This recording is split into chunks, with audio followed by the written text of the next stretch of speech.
Navy. Navy. Tom Wright? Army. 101st. Army Airborne. Yes. Yes. Army Airborne. No. Oh my God, it's something. Howard Cook. U.S. Army 10th Mountain Division, Company C, 86th Mountain Infantry. That's our leader, Company C. And Bruce Campbell. Yeah. U.S. Army 10th Mountain Division. And Company. Let's see, what do you got that? 86. 86th Mountain. 86th Regiment. Mountain Thank you. Regiment. Company I at Camp Hale, Company M at Camp Swift and in Italy. M Company was the heavy weapons company because at Hale we did not have heavy weapons company. It's a light division. The only motorized function we had was one Jeep for each battalion. But, of course, we went to Camp Swift in June of 44, and that was not a pleasant trip. Because here we were in springtime in the Rockies, you've all heard of that, that's fantastic. But in June, we went to Camp Swift, Texas, 40 miles outside of Austin, and we were there from June to December. And that's a great time to be in Austin, you know, with snakes and 120-degree temps. That's above zero, but anyway, so that was the story, but we're here now and ever so pleased to be present, believe me. Okay. Who's My next? understanding that the training began at Mount Rainier. Is that correct? Yes, that's right. Yeah, the 87th Regiment was the 1st Mountain Infantry Regiment, and it was trained in Fort Lewis, Washington, and then they took those guys from Fort Lewis, Washington, up to Mount Rainier, which is about 14,400 feet, and trained them to ski up in Mount Rainier, which is it's a beautiful mountain in Washington State, just above Tacoma and Seattle. And there's a glorious mountain, and we've since gone back there and skied, and it's a good spot. So, does that answer the question? Yeah, I was just kind of curious how the transition to Camp Hill came about. Well, okay. 87th was in Fort Lewis. Fort Lewis couldn't handle a division. A division consists of 14,000 infantrymen and 3 battalions of artillery. And in this case, we had 4,000 to 5,000 beautiful, great mules. And that was because they thought if we were in the mountains, we wouldn't have any kind of automotive transportation, perhaps. So we had these mules, and they were beautiful animals, but they didn't always understand what I wanted to do when I had to leave them with every company had to take their cooks and their mess people to up into the mountains when we were training, and so sometimes we had to have the mules to carry all the big stuff for the cooks and the pots and pans and stuff like that.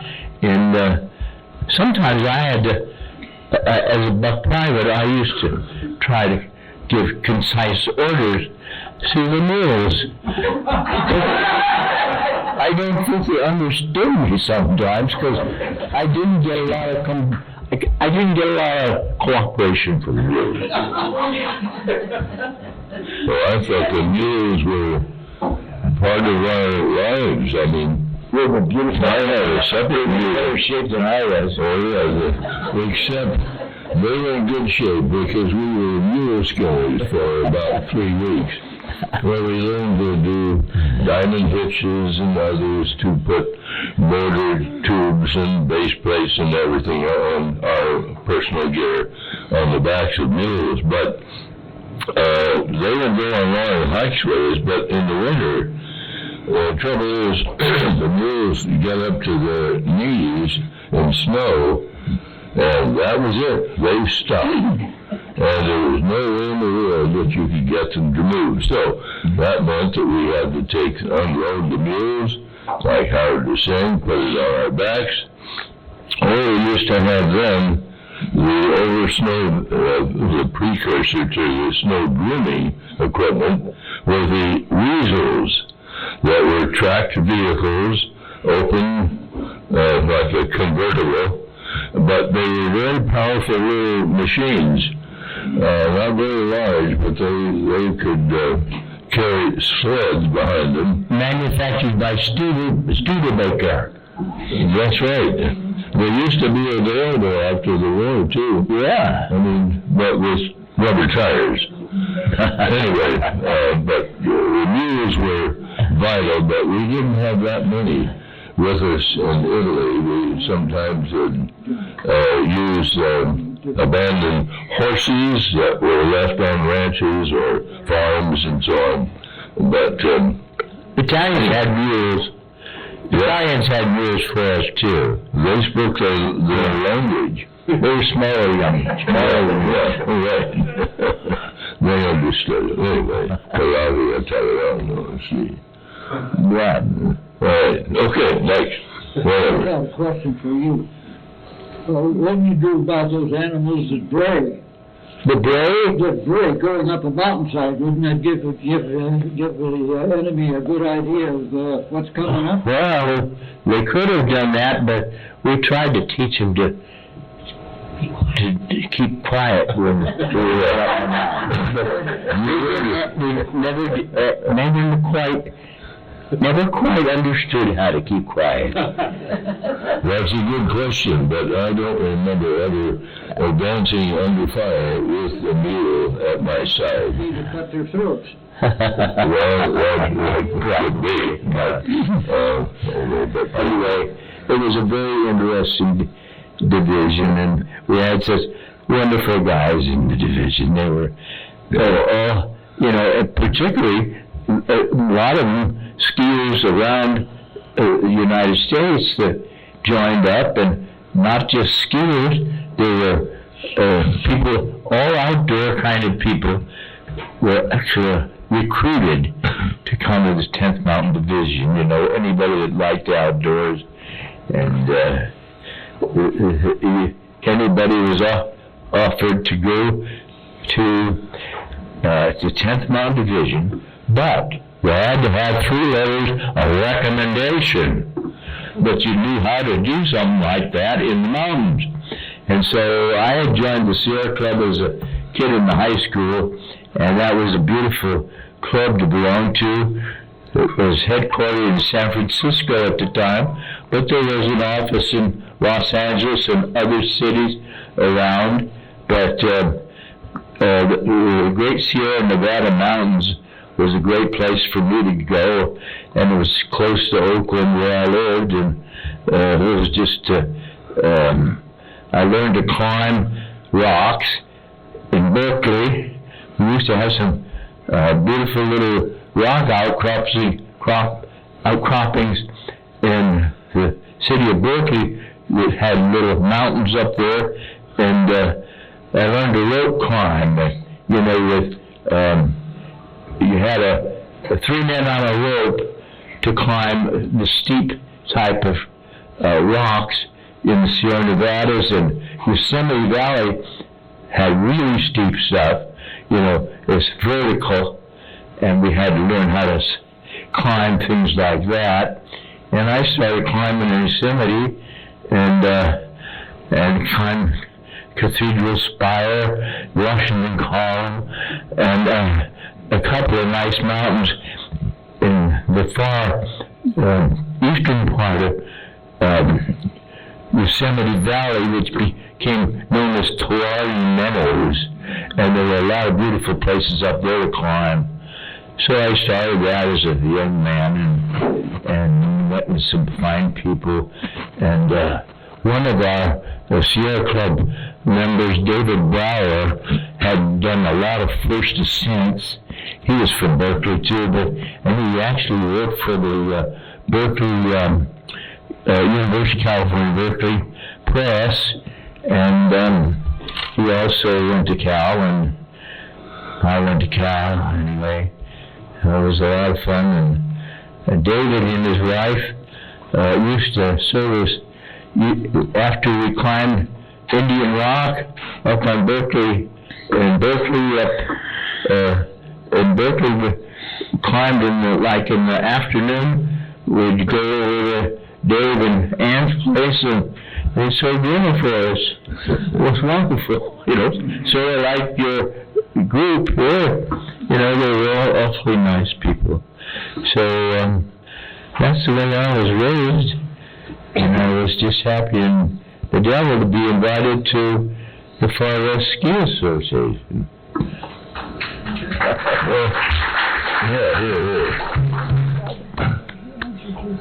How about some other gentlemen Were down they there? able to keep you in warm enough uniforms and warm enough gear? Because many of the troops didn't have that. Yeah, the very interesting thing was that they really got into developing warm clothing in order to outfit us, because they knew the problems of cold weather and mountain problems. So a lot of the things that developed later for the ski outfits and everything happened before the war and before we started. But then the Army knew a little bit about the beauties of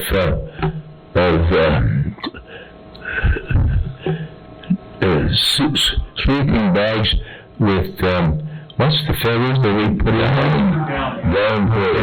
Down. And we used to have, we started out with a mummy type bag, and then they said, we better have a double bag because it's pretty cold on the mountains. So they made the next bag that went around the mummy, and it had a zipper clear around. It's like the old sleeping bags that used to have a zipper, from the feet that went up to the neck. And so then they put the mummy bag inside that, and we had double bags up in Camp Hale. We had double bags, so we were always pretty warm until we went on on one of these things that some people had mentioned that only 3 weeks turned out to be 6 weeks. This was the division series that they were training, finding out how good our firepower was.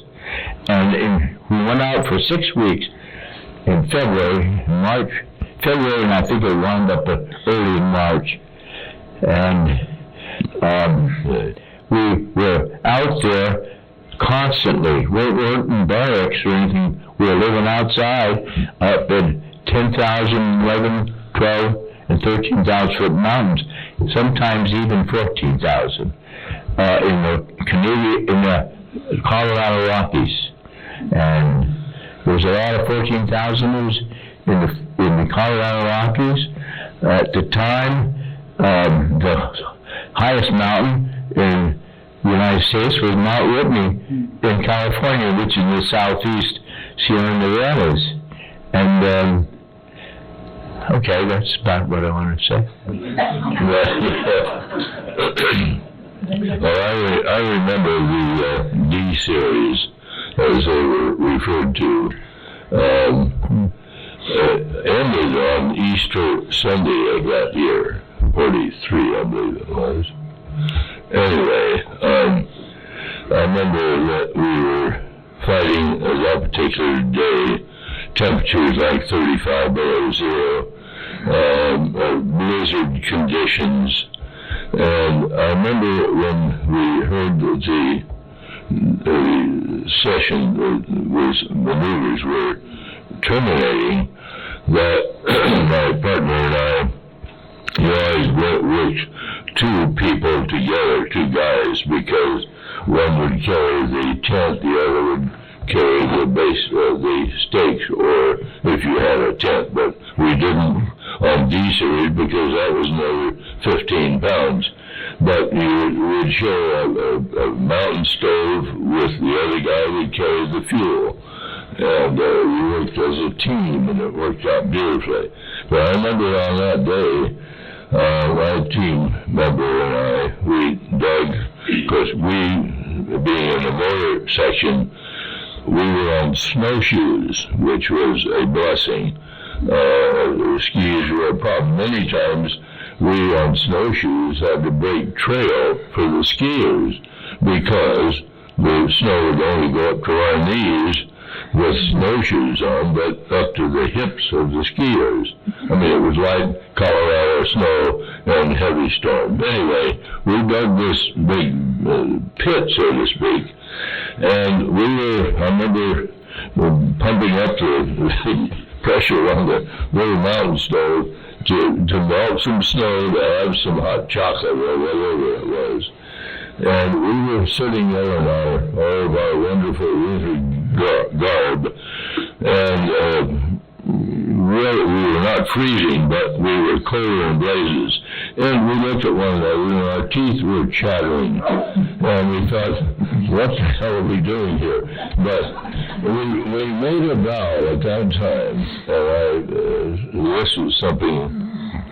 Anyway, it was kind of unusual. We said, okay, every Easter hereafter, as long as we live, wherever we are, if it's possible, we are going to sit in front of a fireplace and have a fire. Well, anyway, I kept this up, and my three wives all enjoyed this.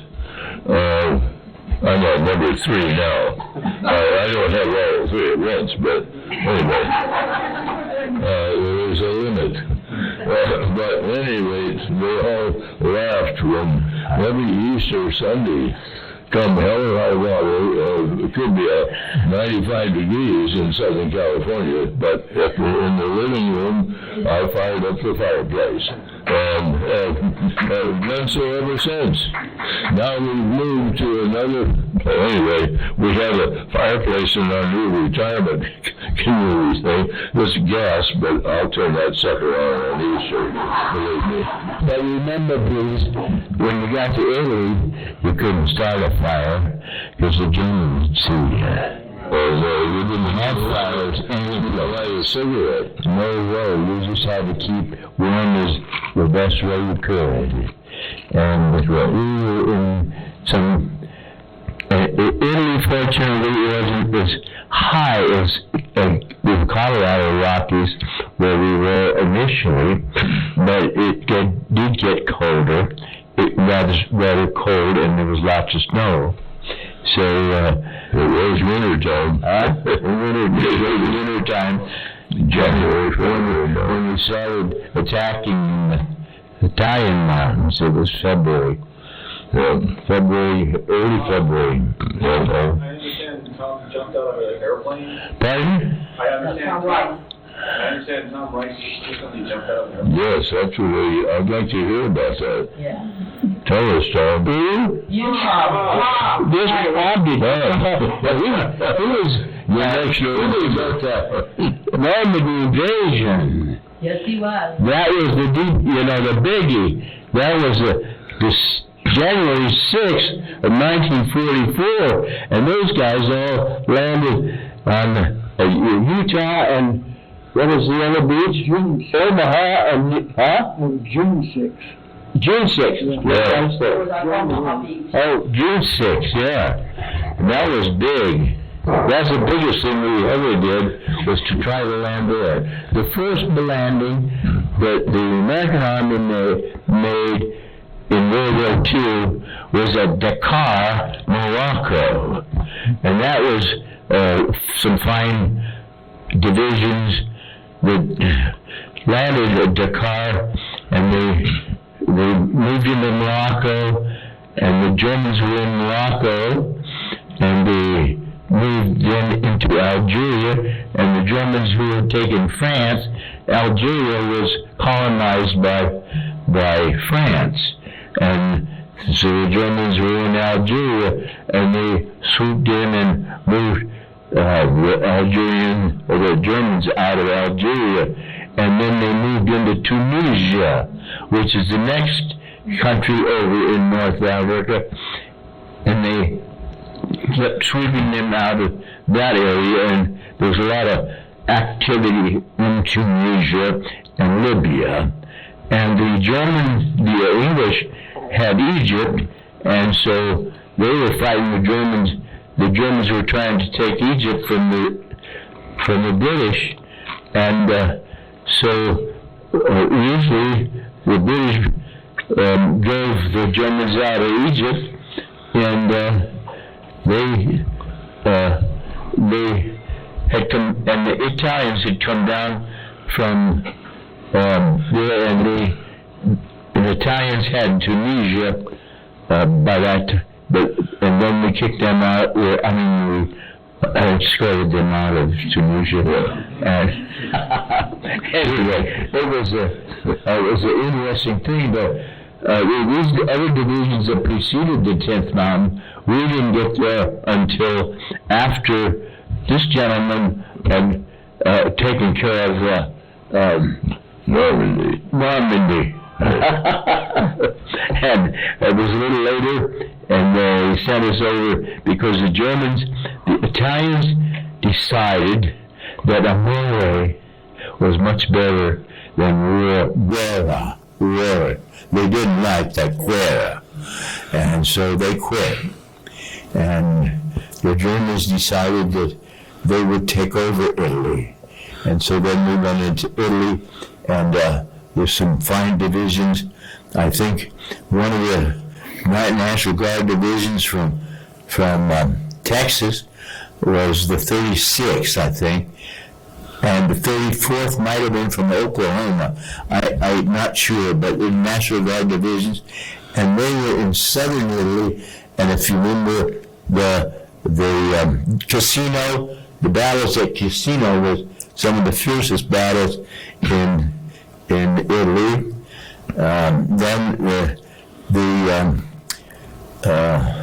when the people first came over from North Africa, they landed in Sicily and took Sicily, and then they landed Salerno, which is just south of Naples, and they then took southern Italy, and then they landed in Anzio, which is the port of Rome, on the Tyrrhenian Sea, and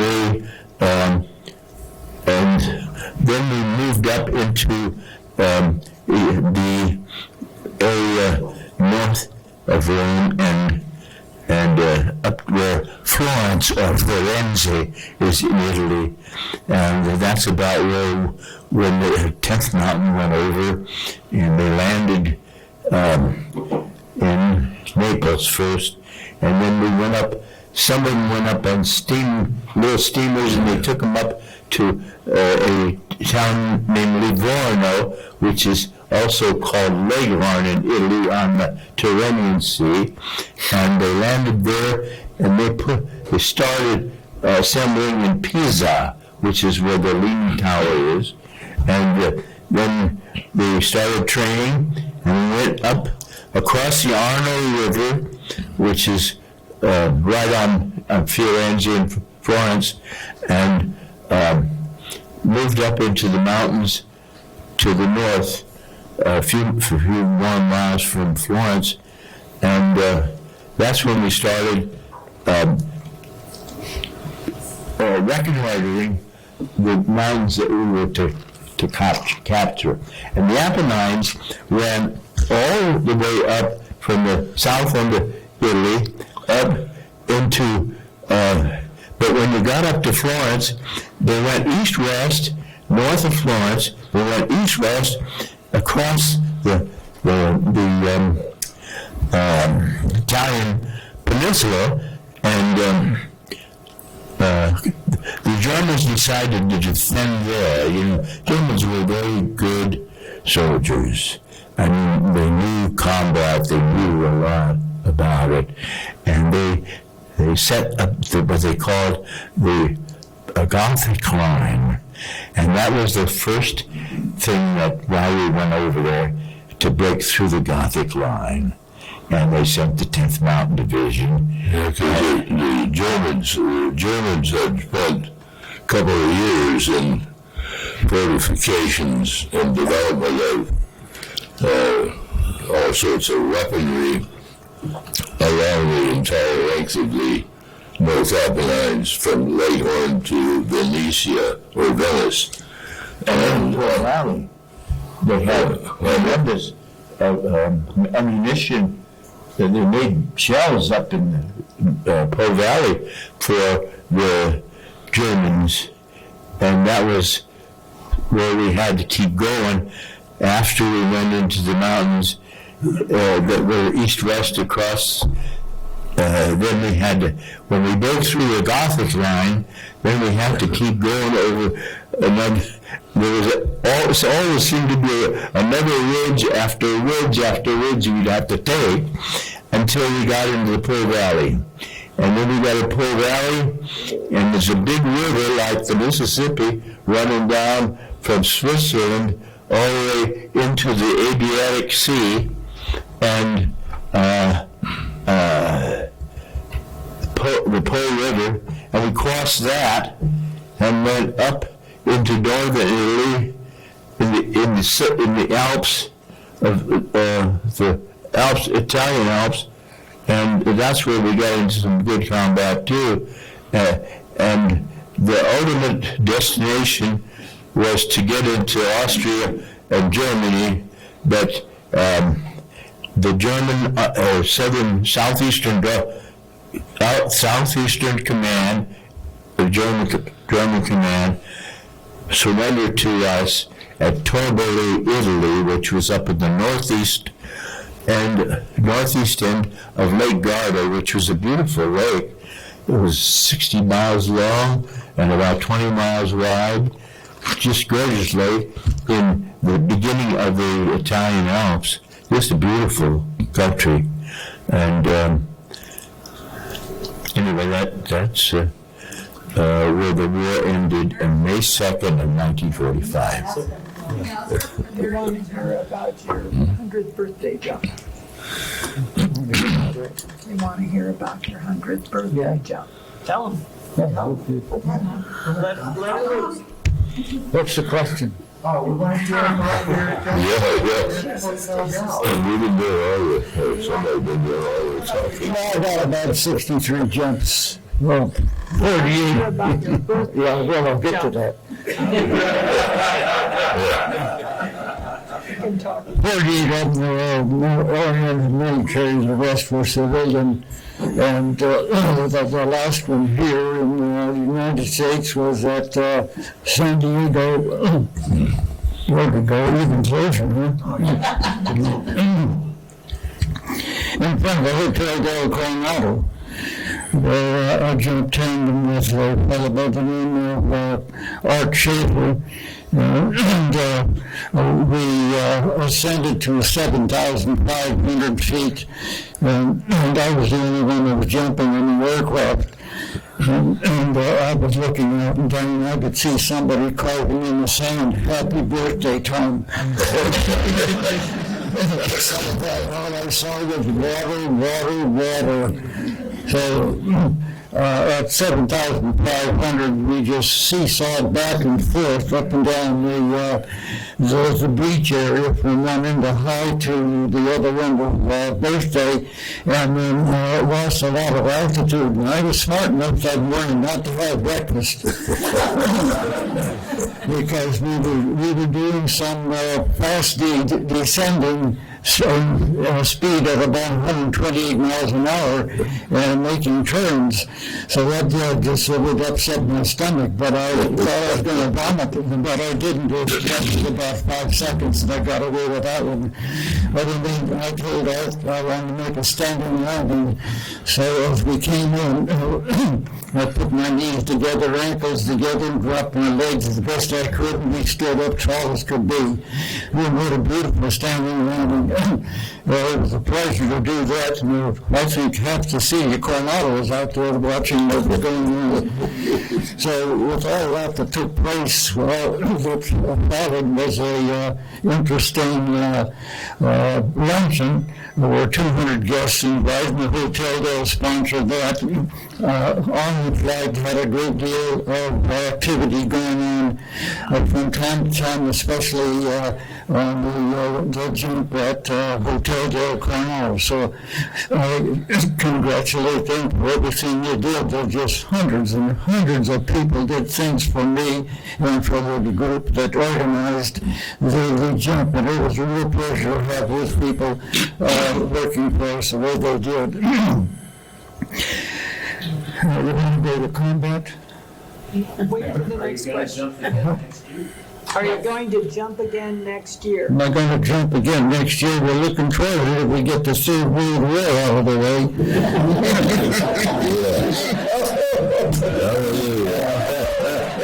I think I've jumped about 4 or 5 times in Normandy, once in Marseille area, and the rest of them in Holland, 2 or 3 in Normandy, and I think that's about the extent of all of those. But it's a real thrill. I lead the squad out on June 6th at 1:41 in the morning. Dark as could possibly be, but the sky was lit up by artillery bursts from the ground by the Germans, and I thought sure we were going to get it. But I was in section 16 with 35 C-47s. The pilots knew we were in trouble, so we swung out of section 16 and did not drop on drop zone B, dropped on drop zone D. I landed on safe ground. My number 18 man landed in the English Channel. And he was a good pugilist or a boxer, and he luckily got out of his equipment and got ashore and undressed and tried to dry up, and stayed that way until he heard firing started going on, and he got dressed in a big hurry and tried to join us. There was a lot of side-angle details given as I talk from time to time, and sometimes I lap in one to the other and leave 1 or 2 hanging here and there, but I'll try not to do that. I have a pig story I call the saga of the little pig, which you might like to hear.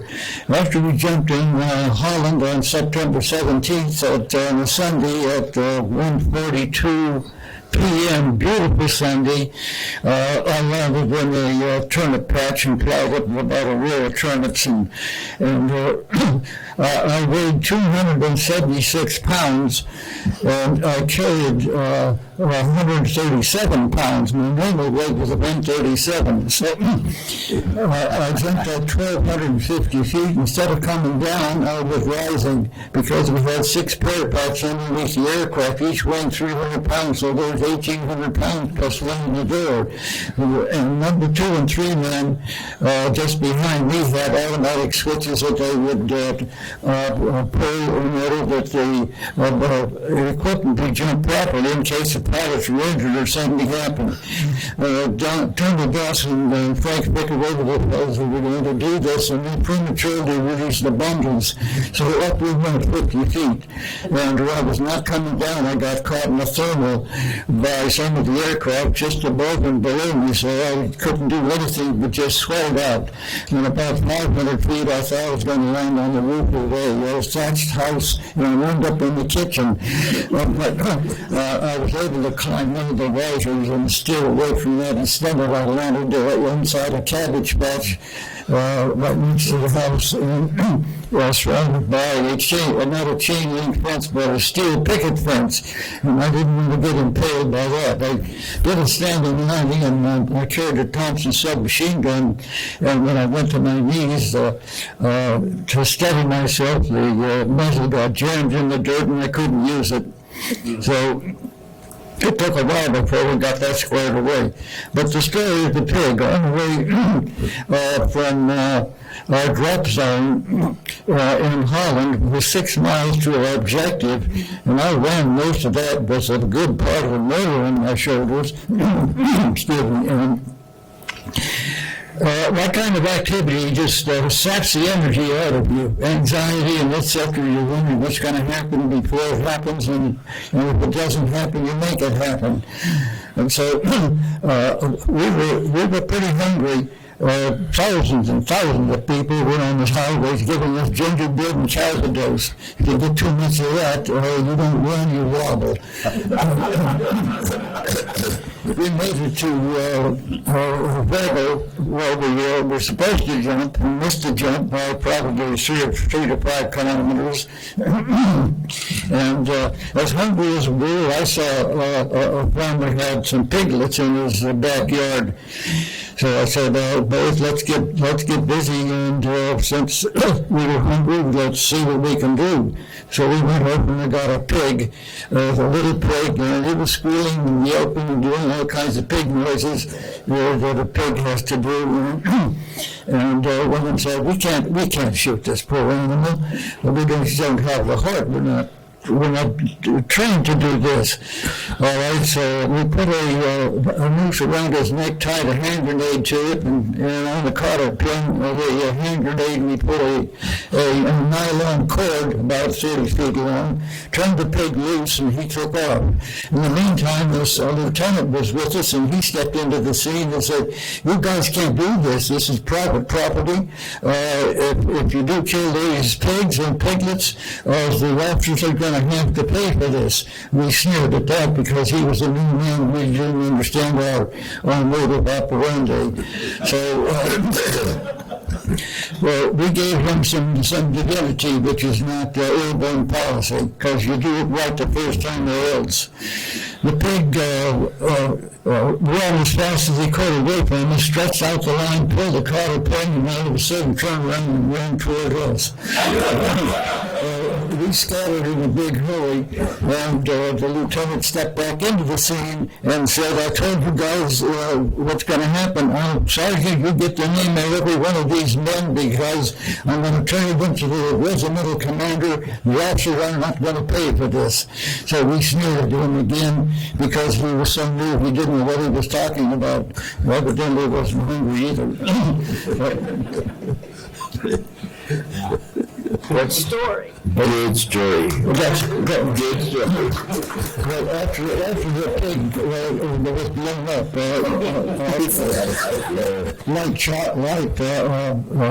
pork chops came running down the pins. Well, I got a couple hundred of these kinds of things. That there's some chaos, there's laughter, there's all kinds of crazy emotions that are involved in it. Good job.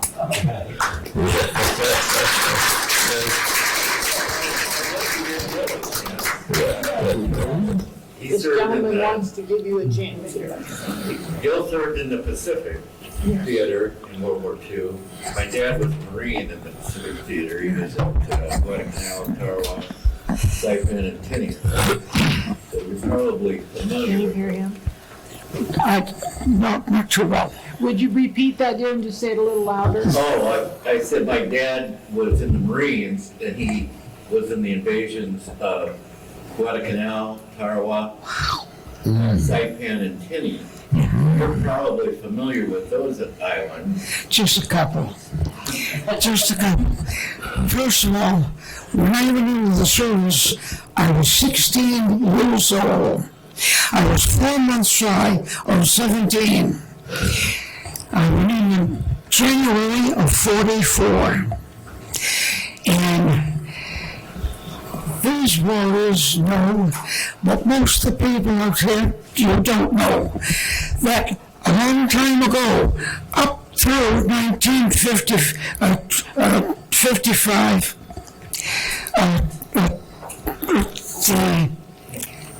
every branch of the service had height limits.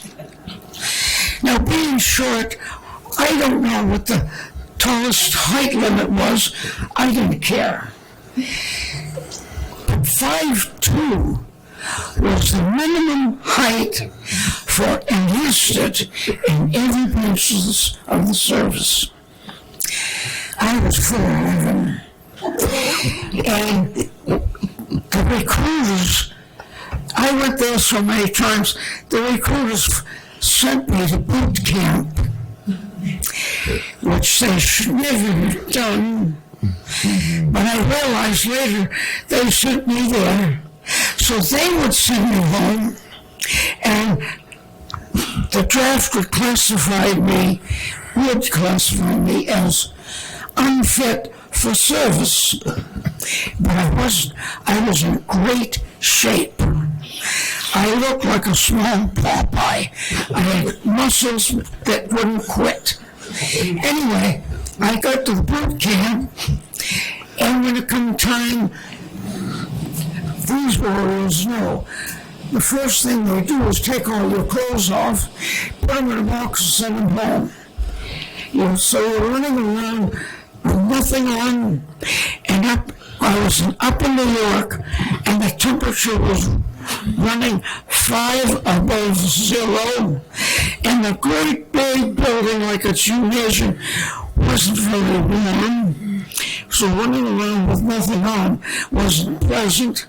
Anyway, they put me up against a wall, and above me was a square board with the heights, and it started in 5'2". And the corpsman looked at me, and they couldn't believe it, and they started laughing, and he started calling me the corpsman around, because I was 3 inches under the board.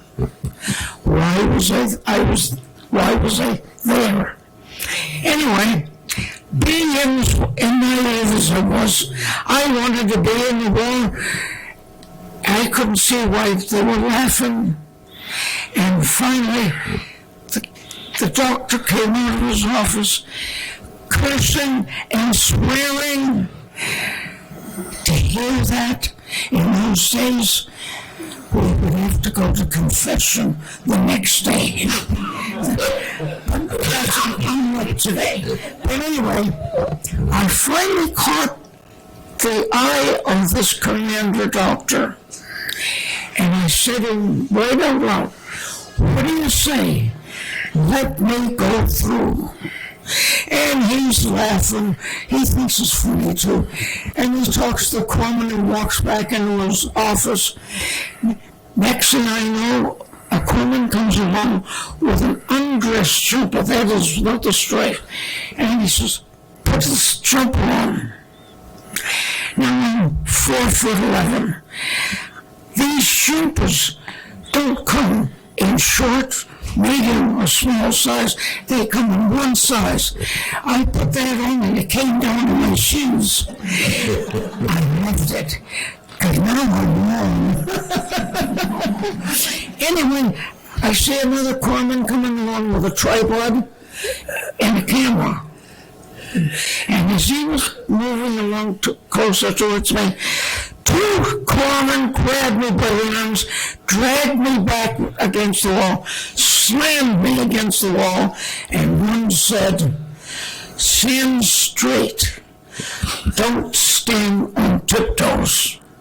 Once again, I got to remind you, back in those days, we never had a bad answer. When somebody told you to do something, you did it. And that's what we did. The two corpsmen lowered the board, they took a picture, and in 2 hours, they handed me a photo ID similar to what your license is. Your regular IDs are not photo. You're just pointing. Anyway, that's how I could stay in the Navy. And now I'll tell you what happens if they find out you're undersized. You get a court-martial, they kick you out of the service with a bad conduct discharge. That happened a lot of times during the war, and it never happened to me because I have a photo ID. And when any of these officers come and look down at me and say, "How tall are you?" I never brought out my regular ID. I brought out the photo ID and just showed them. I never said a word. They would look at me, shake their head, and walk away. I stayed in the Navy about 10 years, and I never got kicked out. But when I got out, it was still in effect, the height limits. If they had found out, even after the war, it would have been a bad conduct discharge, and they would have stripped me of my medals. Fortunately, I got out in time. That's the way it was. And then, boot camp was 28 days instead of 3 to 4 months. They asked me what I wanted to do, and I told them, and they said, "How would you like to be a signalman?" That's my way. I'm a visual signalman. And I said, "I want to be a radio technician." Way back in those days, we didn't have anything like today, you know. All we had was radio. And I thought, if I could learn to be a radio repair and technician, I get out, I got a job, I could start my own business or whatever. They said, "How would you like to be a signalman?" No way. After boot camp, what do you think I got? Signalman. They sent me to a 4-month Class A school that lasted 29 days. I came out as third class. I passed all these exams and everything else. Then they said, "Get this. What kind of a ship would you like to be on?" Here I am, still 16. Dreams of glory. I said, "Battleship, of course." "How would you like to be in the amphibs?" "Well, in the paper I read about the amphibs." And I said, "Hell no, I want battleship." Guess what I got assigned to? Amphibious. Amphib. Later on, I find out why I didn't get what I want, like most of the kids get today. Because during the war, it wasn't what you wanted. It was what they needed. I could have been a tailor. I was still going to go in the amphibs. I was still going to be a sailorman. That's what they needed. So I went I got in the amphibs, and this is the amphibious patch. That's a World War II amphibious patch. I didn't get on an LST or anything like that. I got on a new kind of ship that they were building, especially for the Pacific. It was called an LCS. All the amphibs in the Navy had no names, just numbers. I was on landing craft support, emphasis on support. It was a gunship, 159 feet long. It drew 6 feet of water, meaning underneath the water went down 6 feet, and was flat bottom with a blunt bow. And it was strictly guns, all guns, to be used, to be the first to go into any invasion before anything else. That meant we had mostly guns aboard ship. We had 71 men aboard ship. And if you're standing outside on the deck, looking down at the water was 5.5 feet down from the deck. That shows you how small we were. And down below, when you went down below, there were no chairs, no tables, no nothing, just walkers and bunks. They had 3 living compartments, and when anybody got down there, especially in rough weather, the waves were coming right over the bow. So you couldn't stay out. You had to be down below. So what do you do down below when there's nothing? You can't even stand to do anything. You have to lay in your bunk. Now everybody said, wow, that's good duty. Yeah, not when you're laying in your bunk for 3 days or 2.5 days. As a matter of fact, in 45, when we were in Okinawa, they kicked us out of the port, kicked all the ships out, to ride the storm out, the worst typhoon of the century. And we were telling the harbor master and everything, but why are you kicking us out? We don't want you going up on shore. We said we could go up on shore. They don't want us up on shore. So for several days, we rode in 30 to 40 foot waves. It wasn't fun. That's the kind of duty I had. The type of ship we had to go in before the first invasion. And the reason why they were so shallow is because in Saipan, Guam, all these places, they had great big harbors, but outside the harbor, they had coral reefs. And the other ships with a deeper depth couldn't go over the reef unless they piled up and sank. Our ship, we could operate in 10 feet of water, but with 6 feet we could go over the coral, and that was the purpose. We would go within 300 yards of shore. We had 2 rocket wrecks, not missiles, free flying rockets. And 300 yards out, we fired them. There'd be 4 or 5 ships in a row, and we would really plaster the shore, marking up lines, and it would kill and concussion at 100 feet. But a lot of the chaps were in cement bunkers.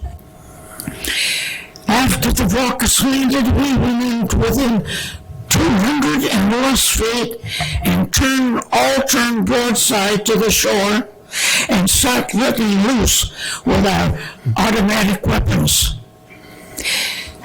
That was devastating for the people ashore and everything. Trees, everything came down flat. We made 2 passes, and then the first wave would go in. those Marines and soldiers going by would give us a thumbs up, seeing what we had just done. That was the purpose of our little ships. I only have a few cards, but afterwards you can come up, get a picture of them, of these little ships. They look big, they aren't. And when you're serving on these little ships, we were called expendables.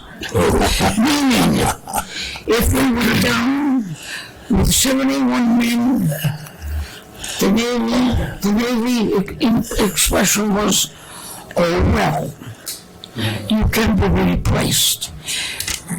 Each little ship, they built each ship in 29 days, complete.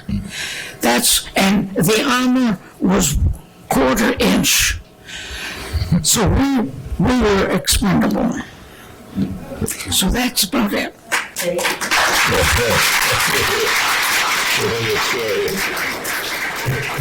Important question is, how tall were you on your photo ID? What did they give you?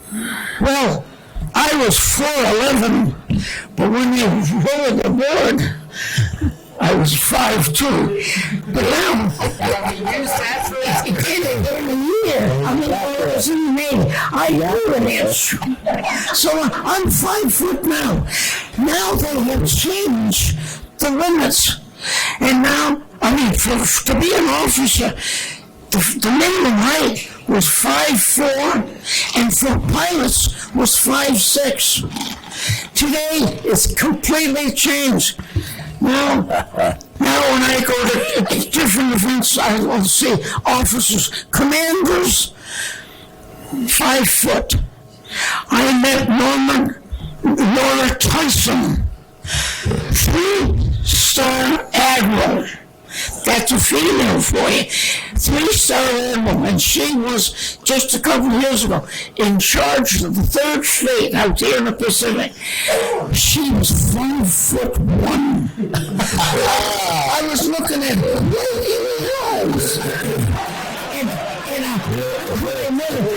She wanted to know. We got to talking, and I had told her my story about being short. And I looked at him.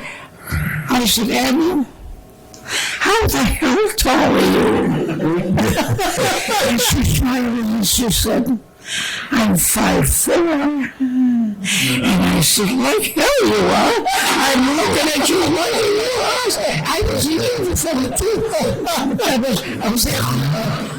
And then they asked me to come in. Now I'm looking at a 3-star admiral in a monkey suit. And I said, you know, so she's 5 foot. So things have changed. See, I went to a funeral at Point Loma, and there were chiefs and enlisted up there, 5 foot tall. And I thought to myself, God, I was born too soon.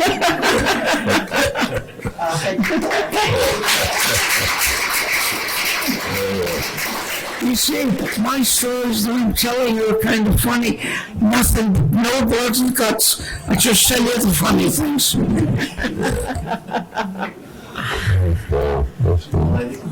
I think it's time to wrap it up. I want to thank you guys. It's been a pleasure meeting you and hearing your story. There's some pictures up there. Thank you. Thank you. Likewise.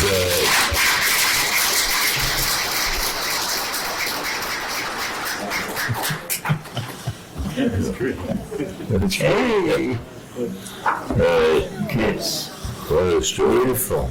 I have 2 questions for you guys. Sure. So when you got out of the service, you came